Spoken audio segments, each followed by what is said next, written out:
कृष्णे दामोदरं राम नारायणं जानकी वल्लभं राम नारायणं जानकी वल्लभं।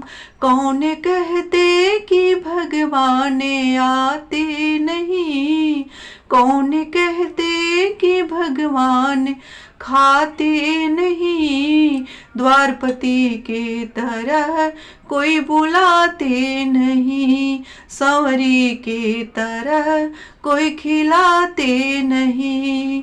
जय श्री हरि विष्णु। ओम नमः शिवाय। प्रिय दोस्तों, मैं मीतू शुक्ला आपके अपने चैनल SPM ब्लॉग में आप सभी का स्वागत करती हूँ। आइए जानते हैं कि कार्तिक स्नान कब से प्रारंभ किया जाएगा और किस दिन इसका समापन किया जाए, क्योंकि ये 12 महीना में सबसे पावन प्रिय जो महीना है सो कार्तिक का महीना है। इसको माधव महीना भी कहा जाता है।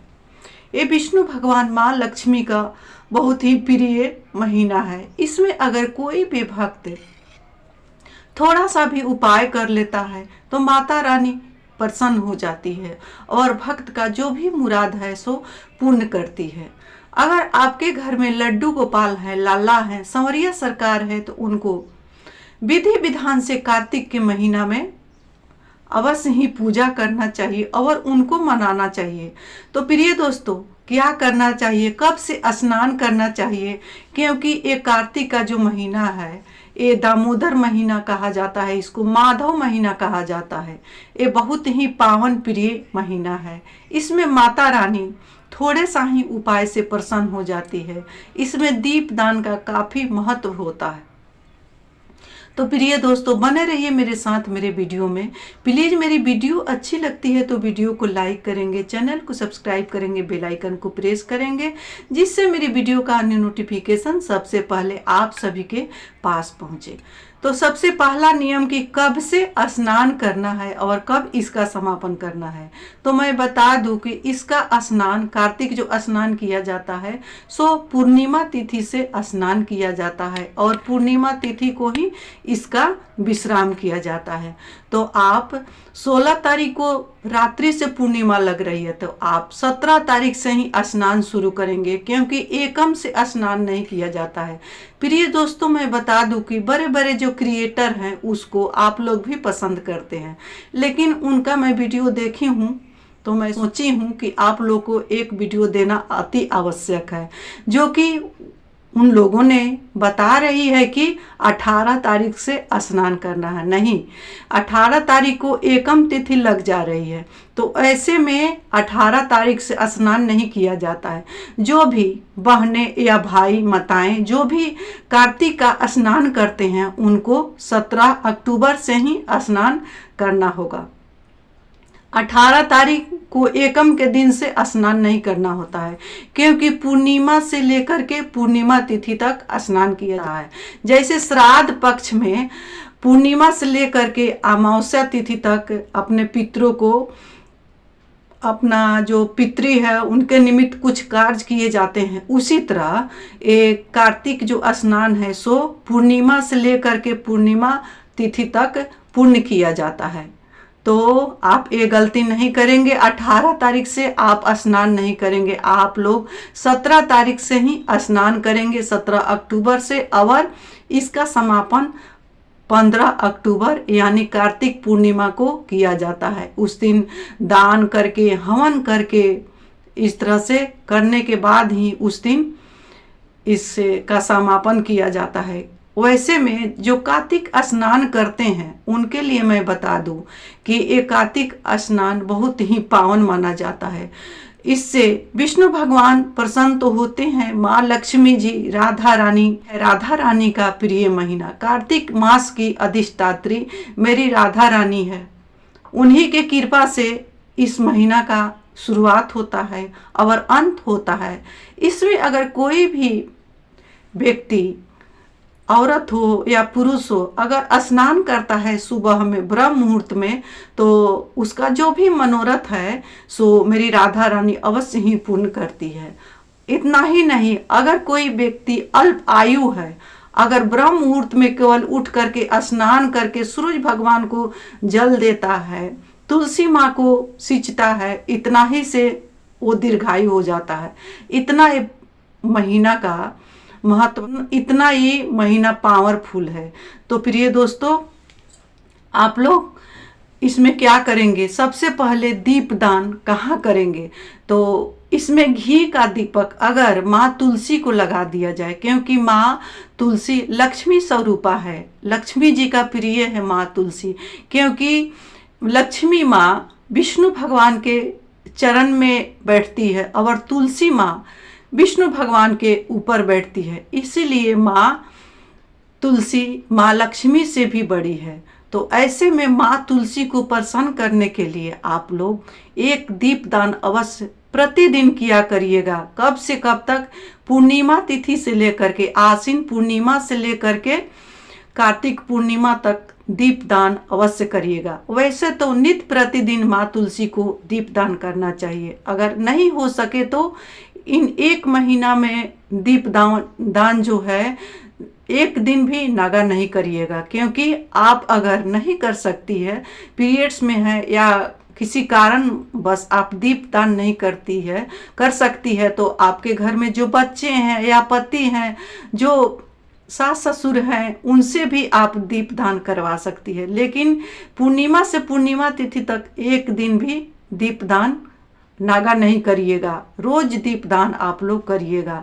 दूसरा नियम कि अपने घर के मुख्य द्वार पर कार्तिक महीना में दीपदान अवश्य करना चाहिए, क्योंकि माँ लक्ष्मी का दिन होता है। अगर कोई भी व्यक्ति कार्तिक महीना के इन एक महीना में अगर दीपदान अपने मुख्य दरवाजे पर देहली पर करता है, तो उसके यहाँ काल भी कुछ नहीं बिगाड़ सकता है, क्योंकि ये दीप जो जलती है वो काल का भी काल होता है, जो मुख्य द्वार पर दीप चलता है। इससे आपका जो भी आपत है, विपत है, संकट है, बाधा है, सो सब मेरी माँ ज्वाला इसको काटती है और भक्त के घर में सुख समृद्धि आरोग्य सौभाग्य की बरसात करती है। वहीं जिसके घर में संवरिया सरकार हैं, लड्डू गोपाल हैं, उनको क्या करना चाहिए? उनको संवरिया सरकार को पंचामृत से नित्य प्रतिदिन स्नान करावें। अगर वैसा संभव नहीं है तो आप दूध से अवश्य ही प्रतिदिन स्नान कराएं। और माँ तुलसी है, उनके मूल में दूध से सींचन करना चाहिए प्रतिदिन, रविवार को छोड़ करके प्रतिदिन दूध से सींचन करना चाहिए। इससे माँ तुलसी बहुत ही प्रसन्न होती है, क्योंकि माँ तुलसी ही लक्ष्मी है। लक्ष्मी स्वरूपा माँ तुलसी का ही एक महीना का दिन होता है, मेरे राधा रानी का। और जो मेरे संवरिया सरकार हैं, उनको नित्य प्रतिदिन 2 तुलसी पत्र अवश्य ही अर्पण करना चाहिए। और खाने में क्या चीज़ का प्रयोग करना चाहिए? तो मैं बता दूं कि खाना को अपने निरामिष रखे एक महीना के अंदर, और कोई ढेर ज़्यादा दिखावा आडंबर नहीं करना चाहिए। मसूर का दाल, बैगन का सब्जी, मूली इत्यादि इन चीज़ों का परहेज करना चाहिए। और लगाने में सब जगह सरसों का तेल ही निषेध माना गया है। अगर दूसरा तेल आप लगा सकते हैं, क्योंकि एक महीना के लिए सभी किसी को इतना वर्जित करना संभव नहीं है, तो आप जो भी सुगंधित तेल है उसको आप लगा सकते हैं। इस तरह से अपने कार्तिक स्नान को पूर्ण करें। और सुबह 4 बजे से लेकर 5 बजे के बीच स्नान करें। वैसा संभव नहीं है तो सूर्योदय से पहले स्नान किया जाता है, क्योंकि सूर्योदय के बाद स्नान नहीं करना चाहिए कार्तिक के महीना में। जो गृहिणी है, जो माताएं हैं, बहनें हैं, उनको तो खास करके ध्यान देना चाहिए। अगर इस तरह से करते हैं तो माँ लक्ष्मी विष्णु भगवान के साथ आपके घर जरूर ही आएंगी, इसमें 2 राय नहीं है। अब एक मैं उपाय बताने जा रही हूँ प्रिय दोस्तों, इसको ध्यान से सुनिएगा। जिनके यहाँ धन का अभाव है, कहीं कोई काम नहीं बन रहा है, उनके लिए मैं ये उपाय बता रही हूँ। ये उपाय बहुत ही कारगर है, क्योंकि ये शिव महापुराण का उपाय है, जिसको हम सभी किसी को करना चाहिए, क्योंकि कोई ना कोई समस्या हर एक आदमी के पास है। तो उनको क्या करना है, पूर्णिमा तिथि के दिन यानी 17 अक्टूबर को शाम के समय में गोधूली बेरा में अपने मुख्य दरवाजे पर घी का दीपक 2 जलाना चाहिए। दोनों देहली पर एक साइड इधर और एक साइड इधर, और उसमें एक कमलगट्टा डाल करके जला दे दीपक को। और दीपक को आसन देना चाहिए। आप चाहे तो तिल का आसन या अरवा चावल का आसन आप दे सकते हैं। इस तरह से 2 दीपक जला दे पूर्णिमा के दिन। और नित्य प्रतिदिन अपने देहली पर 1 दीपक अवश्य जलाना चाहिए। अगर इस तरह से आप कार्तिक का स्नान करती है, इस तरह से पूजन करती है, तो विष्णु भगवान अवश्य ही प्रसन्न होते हैं। और जो कार्तिक महीना की अधिष्ठात्री मेरी राधा रानी प्रिया जो है, सो बहुत ही कृपालु है, दयालु है। अगर उनका कृपा हो जाए तो कहना ही क्या। तो प्रिय दोस्तों, इसी तरह आप लोग अपने व्रत को रखेंगे और पालन करेंगे। इसी के साथ मैं अपने वाणी को विष्णु भगवान संवरिया सरकार राधा रानी के चरणों में विराम दे रही हूँ। मिलती हूँ अगले वीडियो में, तब तक के लिए इतना ही। श्री शिवाय नमस्तुभ्यम, हर हर महादेव। जय श्री हरि विष्णु, ओम नमः शिवाय। प्रिय दोस्तों, ये मेरा वीडियो अच्छा लगा होगा तो वीडियो को लाइक अवश्य करिएगा और कमेंट किया करिएगा, क्योंकि आपका लाइक और कमेंट मेरे लिए बहुत ही महत्वपूर्ण है। इससे मुझे काफ़ी हिम्मत मिलती है, प्रेरणा मिलती है।